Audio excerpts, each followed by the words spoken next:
আজ 11 মার্চ 2014, 27 ফাল্গুন 1420 বঙ্গাব্দ, বসন্তকাল। আমরা সংসারের মধ্যেই যাবতীয় ভালো লাগা, ভালোবাসার নীড় রচনা করি। আমাদের সবারই আছে পিছুটান, যে পিছুটানের উপর ভর করে আমরা সুন্দর স্বপ্ন দেখি, সুন্দর করে বাঁচতে চাই। সেই পিছুটানগুলোকেই একসময় ভয়ঙ্কর মিথ্যা বলে মনে হয়। যে মায়ার বাঁধনে জড়িয়ে আছি বলে তৃপ্তির ঢেকুর ছাড়ি, একদিন হঠাৎই দেখি কেবলই মায়ার বাঁধন আলগা হয়ে গেছে। রাশি রাশি ভালোবাসা আর স্নেহের রশি খুলে গেছে। এই পৃথিবী এমনই, এখানে মায়ার জাল ছড়িয়ে আছে। মাকড়সার মতো নিজেদের বোনা জালে নিজেরাই আটকে আছি। তবু এই মায়ামহ বাঁধনই তো নিত্যদিনের অবলম্বন আমাদের। প্রিয় দর্শক, মায়া মমতা ভালোবাসার বন্ধনে জড়িয়ে থাকুন আজীবন, এই প্রত্যাশায় শুরু করছি আজকে দিন প্রতিদিন। আজ দিন প্রতিদিনে রয়েছে আজ কোথায় কি, হাসি মুখ, জানেন হয়তো, চিরসুন্দর, অভিধান, স্বাস্থ্য কথন, আজকের বাংলা ভিশন এবং সবশেষে আনন্দ আড্ডা। আমাদের আনন্দ আড্ডার আজকের অতিথি কবি ও গবেষক এবং ছোট পত্রিকার সম্পাদক শিহাব শাহরিয়ার। চলুন পরিচিত হয়ে আমাদের আজকের অতিথির সাথে। ভাই শুভ সকাল, কেমন আছেন? শুভ সকাল, আমি ভালো আছি, আপনি কেমন আছেন? খুব ভালো আছি। আপনি কবিতা লিখছেন এবং গবেষণাও করছেন, পাশাপাশি সম্পাদনার কাজটিও করছেন। আপনার এই কাজগুলো নিয়ে একটু কথা বলবো, অনেক কিছু জানতে চাইবো। তার আগে রয়েছে আমাদের কিছু নিয়মিত পরিবেশনা। সুপ্রিয় দর্শক, আজ বাংলাদেশ শিল্পকলা একাডেমির অভিমুখী হওয়ার দরকার নেই, কারণ আজ সাপ্তাহিক বন্ধ। জীবনে নানা জটিলতায় আমরা অনেকেই হাসতে ভুলে গেছি। প্রাণখোলা হাসিতে মেতে উঠি না যেন কতদিন। তাছাড়া হাসবার মতো অনুষঙ্গ তো তেমন নেই, কিন্তু হাসি যে সর্বরোগের মহৌষধ। দর্শক, আপনাদের জন্য আমাদের এবারের আয়োজন হাসি মুখ। এক বন্ধু আরেক বন্ধুর বলছে, দোস্ত আমি তো 500 পাতার একটা বই লিখছি। কস কি দোস্ত, 500 পাতার বই? কি এমন লিখলি যে 500 পাতা হইলো? ও লিখলাম যে প্রথম পাতায় রাজা একটা ঘোড়া নিয়ে জঙ্গলের উদ্দেশ্যে রওনা দিল। তারপর 500 পাতায় গিয়ে লিখলাম অবশ্যই রাজা জঙ্গলে পৌঁছে। তো মাঝখানে কি এইসব? Degree degree degree.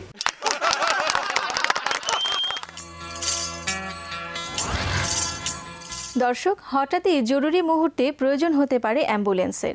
ঢাকায় সরকারি বেসরকারি বেশ কিছু হাসপাতালে রয়েছে অ্যাম্বুলেন্স সার্ভিস। শুধুমাত্র অ্যাম্বুলেন্স সার্ভিস দেয় এমন প্রতিষ্ঠানের অ্যাম্বুলেন্সগুলোতে অক্সিজেন, প্রাথমিক চিকিৎসা, রক্ত প্রদানের ব্যবস্থা সহ শীতাতপ নিয়ন্ত্রণের ব্যবস্থা রয়েছে।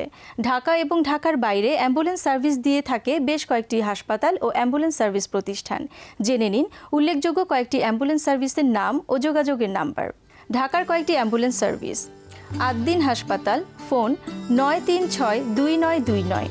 আল মার্কাজুল ইসলামী অ্যাম্বুলেন্স, ফোন 9127867 8114980। আলিফ অ্যাম্বুলেন্স, ফোন 8117576 91316888। আপনজন অ্যাম্বুলেন্স, ফোন 9125420। বারডেম হাসপাতাল, ফোন 966155 থেকে 6 পর্যন্ত। CMH Dhaka, phone 9871469। Day night ambulance, phone 9123073 81222041।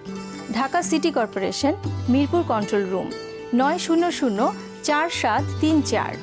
Dhaka city corporation Nagar Bhaban control room, phone 9556014 9557186 থেকে 87 পর্যন্ত।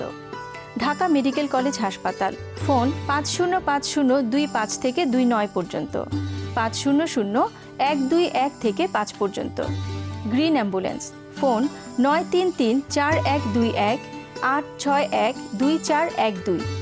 কলেরা হাসপাতাল, ফোন 8811-751 থেকে 60 পর্যন্ত।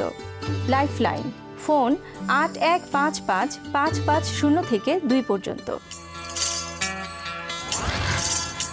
সুপ্রিয় দর্শক, আজকে চিরসুন্দর পর্বে আপনাদের জন্য রয়েছে বাংলা ভিশন আর্কাইভ থেকে একটি গান। দুই ভুবনের দুই বাসিন্দা, বন্ধু চিরকাল, রেল লাইন বহে সমান্তরাল,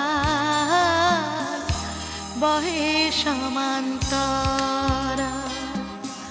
দুই ভুবনের দুই বাসিন্দা, বন্ধু চিরকাল, রেল লাইন বহে সমান্তরাল, বহে সমান্তরাল।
সমান্তরা। সুপ্রিয় দর্শক, প্রতিদিন পারস্পরিক ভাব বিনিময়ে কথোপকথনে আমরা বিভিন্ন শব্দ ব্যবহার করি। তার মধ্যে কিছু শব্দ রয়েছে অতি প্রচলিত, যেগুলোর অর্থ বা ব্যাখ্যা অনেকেরই জানা, কিন্তু কিছু শব্দ আবার মুখে মুখে শুনেই আমরা কথায়, লেখায় বা উপমায় ব্যবহার করি। এসব জানা অজানা কিছু শব্দের উৎপত্তি, ব্যাখ্যা, ব্যবহার ইত্যাদি নিয়েই আমাদের এবারের আয়োজন অভিধান। কেউকেটা। কেউকেটা শব্দের অর্থ তুচ্ছ, নগণ্য, যেমন তেমন বা যে সে। কেউকেটা শব্দটির উৎপত্তি সর্বনাম রূপে, কিন্তু এখন বাকভঙ্গিতে প্রয়োগ হচ্ছে বিশেষণ হিসেবে। শব্দটি তৈরি এভাবে: কে যোগ ও যোগ কে যোগ টা কিংবা কে যোগ ডা। এই সংক্ষিপ্ত বাক্যের অর্থ হলো ও কে, কোন লোক। যাকে নিয়ে এই প্রশ্ন বলা বাহুল্য, প্রশ্ন থেকে বোঝা যাচ্ছে তিনি গণ্য লোক নন, তিনি নগণ্য। বাকভঙ্গিতে দুভাবে কেউকেটা শব্দটি প্রয়োগ করা হয়।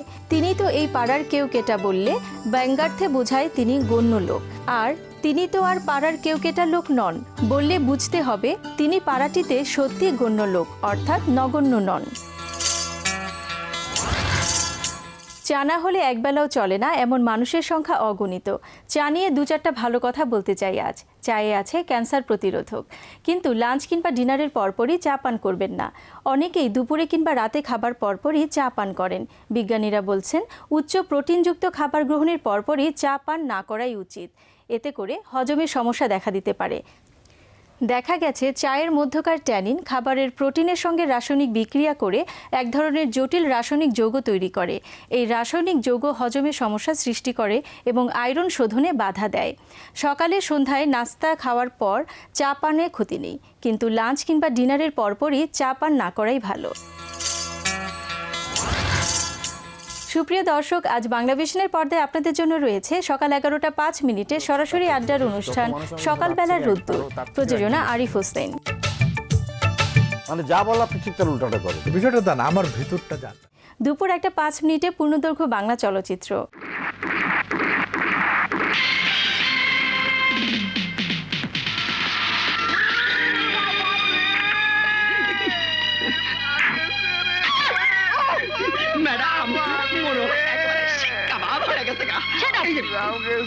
ঢাকা শহর আবার মানজা গেছে রে, আমার মানজা গেছে। ও মার রে, ভাগ্যিস আপনার জীবনটা বেঁচে গেছে। চলুন আপনাকে আমার লাল টুকটুক পরি আই যাবে শ্বশুর বাড়ি, এই ভোলা ভালা ভাইটি বুকটা খালি করি, লাল টুকটুক পরি আই যাবে শ্বশুর বাড়ি। বিকেল 5:20 ভর্তি পরীক্ষা বিষয়ক সরাসরি অনুষ্ঠান পরীক্ষা প্রস্তুতি। প্রযোজনা মামুন খান। সন্ধ্যা 6:05 খেলাধুলার বিষয় নিয়ে অনুষ্ঠান স্পোর্টস টাইম। প্রযোজনা রিয়াজউদ্দিন মাহমুদ রাজন।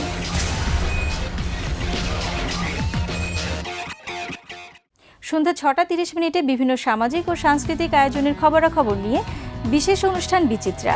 প্রযোজনা ফজলুল হক আকাশ। রাত 8:15 ধারাবাহিক নাটক লঙ্গরখানা। রচনা বজলুল আনাম সৌদ, পরিচালনা নরেশ ভূঁইয়া। আপনি শুধু খাই খাই খাই খাই সারা জীবন খাওয়ান ছাড়া আর কিছুই চিনলেন না। আমি বলতেছি এই বিয়ে হবে না। রাত 9:05 ধারাবাহিক নাটক অয়ের গল্প। রচনা ও পরিচালনা তানভীর হোসেন প্রবাল।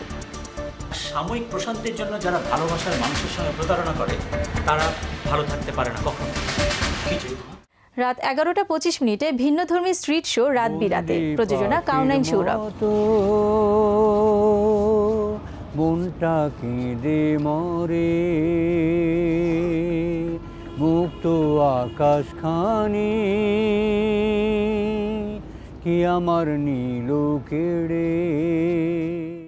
দর্শক, এছাড়াও সকাল 7:30, সকাল 10টা, বেলা 11টা, দুপুর 12টা, 2টা, বিকেল 4টা, 5টা, সন্ধ্যা 7:30, রাত 10:30 এবং রাত 1:30টায় দেখুন বাংলাভিশন সংবাদ।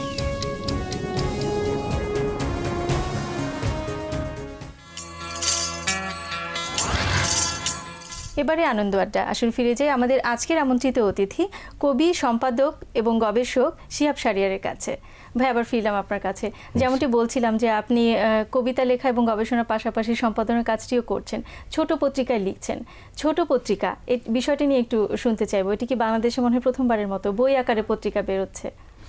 না, ছোট কাগজ হচ্ছে লিটল ম্যাগাজিন। বাংলাদেশের দুটি বিষয় আছে, একটি হচ্ছে বড় কাগজ, যেটা হচ্ছে দৈনিক পত্রিকার যে সাহিত্য পাতাগুলো বের হয় সেগুলোকে মূলত বলা হয় বড় কাগজ, আর ছোট কাগজ হচ্ছে লিটল ম্যাগাজিন।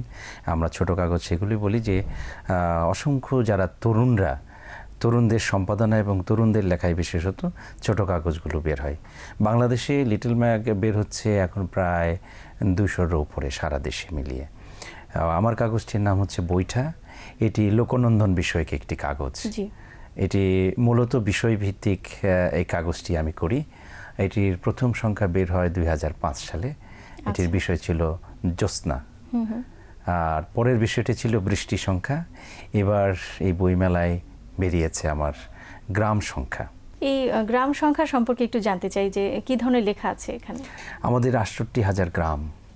গ্রাম কি হারিয়ে যাচ্ছে? আমি মনে করি যে গ্রাম হারিয়ে যাচ্ছে। আমার জন্ম অজপাড়াগাঁয়ের একটি গ্রাম, যেখানে ব্রহ্মপুত্র নদীর পাড়ে। সেই গ্রামকে আমি ফেলে এসেছি আজ থেকে প্রায় 30 বছর আগে। সেই গ্রামে যখন আমি 20 বছর 22 বছর ফিরলাম, সেই গ্রাম আর কিন্তু সেই নাই, আগের চেহারায় নেই।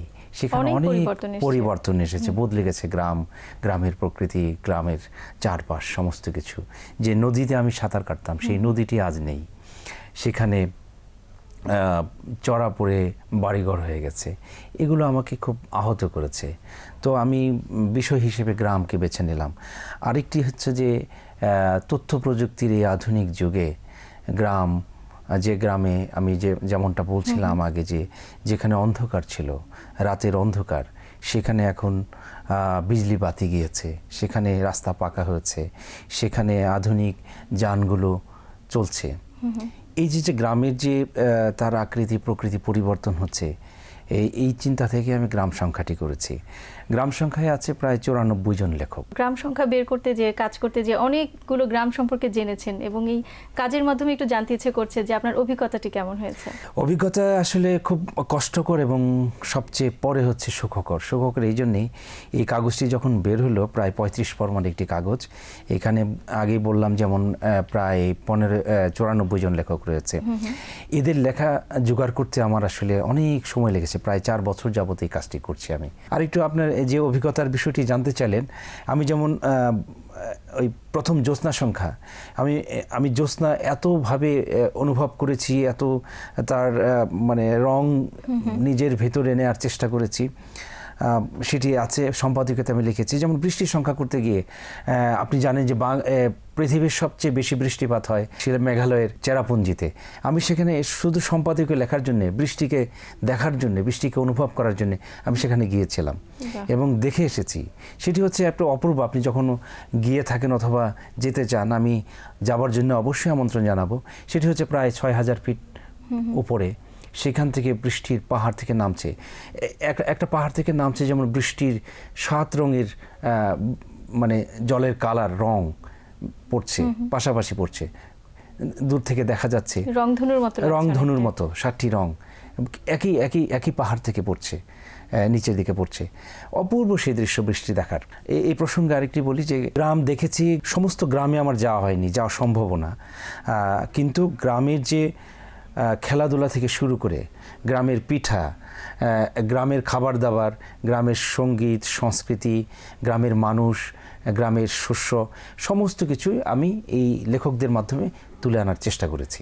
এই যে মানে এইভাবে করে আপনি তুলে আনার চেষ্টা করেছেন, একটু জানতে চাই যে আমাদের বর্তমান যে তরুণ প্রজন্ম, এদের গ্রামের প্রতি সেই টানটা কেমন? কারণ তারা তো সেই রূপটা দেখেনি গ্রামের, তাদের সেই টানটা কেমন? এবং বাংলা সাহিত্যে যে কবিতা লিখছে তারা, নতুন যারা কবিতা লিখছে, সাহিত্য চর্চা করছে, তাদের মধ্যে গ্রামের এই ভালোবাসাটা কিরকম কাজ করে? আসলে যারা নতুন প্রজন্ম, বিশেষ করে আমরা জানি যে আমাদের মহান ভাষা আন্দোলন এবং 1971 সালের মহান মুক্তিযুদ্ধের মাধ্যমে আমরা যে দেশটিকে অর্জন করেছি, সেই দেশের পরিবর্তন 42 বছরে অনেক হয়ে গেছে। অনেকগুলো প্রজন্ম এসেছে বাংলাদেশের, কিন্তু এই প্রজন্ম যারা বিশেষ করে নগরে জন্ম, তারা কিন্তু গ্রামকে ওভাবে জানে না। একটি বয়সের প্রজন্মের মানুষেরা গ্রাম ছেড়ে এসেছে, তাদের ভিতরে গ্রামের হারানোর বেদনাটা কিন্তু অনেক প্রকট। আর নতুন প্রজন্ম যাদের কথা বলছেন তারা আসলে গ্রাম চেনেন। আমার সম্পাদকীয়তে আমি শেষ অক্ষরটি বলেছি যে প্রজন্মের মানুষেরা, যারা তরুণ তরুণী, যারা পাখির চোখ দেখেনি, পাখি চিনে না, যারা ক্ষেতের আইল চিনে না, যারা নদীর ঢেউ দেখেনি কিংবা পাখির কলতান শুনে না, তাদের জন্যেই এই গ্রাম সংখ্যা করেছি। একটু জানতে চাচ্ছি যে আপনি এই সম্পাদনার পাশাপাশি লেখালেখিও করছেন। কিছুদিন আগে বইমেলা শেষ হয়ে গেল, বইমেলায় কতগুলো বই এসেছিল আপনার? এবার বইমেলায় আমার বেরিয়েছে এই গ্রাম সংখ্যা বইটা, একটি সম্পাদনার বই বেরিয়েছে রূপকথারই বাংলাদেশ, এবং আমি কবিতা লিখি, কবিতায় আমার মূল সুর। একটি কবিতার বই আমার ষষ্ঠ কাব্যগ্রন্থ বেরিয়েছে, মাতাল মেঘের উড়াউড়ি। কেমন সাড়া পেয়েছেন? এটি অবশ্যই যারা আমার কবিতা পড়ে, বিশেষ করে আমি একটু অন্যরকম কবিতা লেখার চেষ্টা করি, প্রেম, প্রকৃতি এবং মানুষকে নিয়ে। আমার আলাদা যে স্টাইল বা আমি একটি ক্ষেত্র তৈরি করতে চাচ্ছি কবিতায়, সেটির একটি মোটামুটি পাঠক যারা আছে তারা আমার বইটি কিনেছে এবং তারা এই বই মেলা চলাকালীন অবস্থায় আমাকে অনুভূতি জানিয়েছে। এবং আমি একটা কাজ করেছি, সেই বইটি বেরিয়েছে বাংলা একাডেমিতে। এটি জানেন যে গবেষণার কাজ, এটি 64 জেলার লোকসংস্কৃতির বিকাশ নামে বাংলা একাডেমির বিশাল কাজ করেছে। আমি কাজ করেছি শেরপুর জেলার প্রধান সমন্বয়কারী হিসেবে। এই বইটি বেরিয়েছে, এটি অনেক বড় কলেবরের। গবেষণার কথা যেহেতু চলেই আসলো, একটু জানতে চাই যে আপনি লেখালেখির পাশাপাশি গবেষণাও করেছেন। আপনার গবেষণার বিষয় কি ছিল? আমার গবেষণার বিষয় ছিল বাংলাদেশের কোচ জনগোষ্ঠীর সমাজ ও সংস্কৃতি। আমি ঢাকা বিশ্ববিদ্যালয় থেকে বাংলা বিভাগে ফোকলোরের এই কাজটি করেছি। এটি আপনারা জানেন যে বাংলাদেশের পঞ্চগড় থেকে সুনামগঞ্জ পর্যন্ত এই বেল্টে আপনার ছেলে প্রায় কোচ জনগোষ্ঠী নামে একটি জনগোষ্ঠী আছে, যারা গারো, হাজং এবং অন্যান্যদের পাশে বসবাস করে। এরা এখন আসলে এদের সংখ্যা খুবই কম। তো আমি হাজংদের উপর একটা কাজ করতে গিয়ে আমার খুব ইন্টারেস্ট ফিল করি যে আমি কোচদের নিয়ে আমার পিএইচডির গবেষণা অভিসন্দর্ভটি করব। আপনারা জানেন তাদের ভাষা আছে কিন্তু বর্ণমালা নেই, তাদের সংস্কৃতি, তাদের খাদ্যাভ্যাস, তাদের অর্থনীতি সব কিছু যেমন হারিয়ে যাচ্ছে। আমি যতটা দেখেছি তাদের শিক্ষার অভাব, তারা যেখানে বসবাস করে সেই পাহাড় এবং সমতল দুই জায়গাতেই বাস করে, কিন্তু তাদের সংখ্যাও কমে যাচ্ছে। বর্তমান সময়ে কিছু তারা বাংলা ভাষাভাষীর মানুষ হয়ে গেছে এবং তারা বিশ্ববিদ্যালয়গুলোতে পড়ছে, কিন্তু আসলেই অনালিখিত তারা, এবং তাদের অর্থনৈতিক অবস্থা যেমন নাজুক পরিস্থিতিতে, সব মিলিয়েই এদেরকে বাঁচিয়ে রাখার জন্য, এদের ভাষাকে, এদের কৃষ্টিকে, এদের অর্থনীতিকে উন্নয়ন ঘটানোর জন্য সকলেরই আসলে এগিয়ে আসা উচিত। বা অনেক কিছু জানতে পারলাম ভাই, আপনার সাথে কথা বলে খুব ভালো লাগলো। আমরা কথা বলতে বলতে অনুষ্ঠানের শেষ পর্যায়ে চলে এসেছি। আমরা অনুষ্ঠান শেষ করবো আপনার একটি কবিতা আবৃত্তি শুনে। আমরা জানি আপনি চমৎকার কবিতা আবৃত্তি করেন। তার আগে আমি দর্শকদের কাছ থেকে বিদায় নিয়ে আসি। নিশ্চয়ই। প্রিয় দর্শক, এতক্ষণ কথা হচ্ছিল অতিথির সাথে, এবার সময় হলো বিদায় নেবার। আমরা আপনাদের মতামত আর ইচ্ছের প্রতিফলন ঘটাতে চাই এই অনুষ্ঠানে। মতামত আর ইচ্ছের কথা জানাতে আমাদের কাছে লিখুন এই ঠিকানায়। প্রযোজক Din Pratidin, Banglavision, Noor tower 110, Bir Uttam, CR Dutta road, Dhaka 1205। Phone 963203 থেকে 4 পর্যন্ত। আমাদের কাছে ইমেল করতে পারেন। আমাদের ইমেল অ্যাড্রেস dinprotidin@banglavision.tv। দার্শনিক জন ক্লোরিওর একটি উক্তি বলে বিদায় নেব আজ। তিনি বলেছেন, যে কম কথা বলে এবং যার মাথা ঠান্ডা থাকে সে দীর্ঘদিন বাঁচে। দর্শক, আপনারা ভালো থাকুন, সুন্দর থাকুন। আজ সারাটা দিন সবার জন্য শুভ হোক। আমার কবিতার নাম ফড়িংয়ের পাখা পড়ে। পেছনে কৈশোরের স্মৃতিময় রেল স্টেশন আর শৈশবের প্রিয় ব্রহ্মপুত্রের শীর্ণ বুক পেরিয়ে শীত স্নিগ্ধ এক রাতে পূর্ণিমার জলে গা ধুয়ে ধুয়ে হাঁটছি একা নিজ গৃহের দিকে। শিশির আক্রান্ত সর্ষে খেয়ে তার শাখা নদীর কুয়াশা মাখা বালুময় জ্যোৎস্না মাখা পথ হাঁটছি শুধু একা। কুমারীর সতীত্বের মতো পূর্ণিমার পবিত্র তীব্র তীক্ষ্ণ স্বচ্ছ ঘন আলোয় হাঁটছি একা। হাঁটতে হাঁটতে হাঁটতে হাঁটতে ভুলে গেছি পথের দূরত্ব, ভুলে গেছি হেরিকেনের ম্লান আলোয় ক্লান্ত চোখে জেগে থাকা জনক জননীর কথা। নিঃশব্দ পথে হাঁটছি একা। জ্যোৎস্নার গভীর বিপন্ন বিষণ্ণ আলোয় ভাসছে প্রান্তর, ঘুমন্ত গ্রাম, স্কুলঘর। আমি শুধু একা বাড়ি ফিরছি পূর্ণিমার অবশূন্য আলোয় হেঁটে হেঁটে।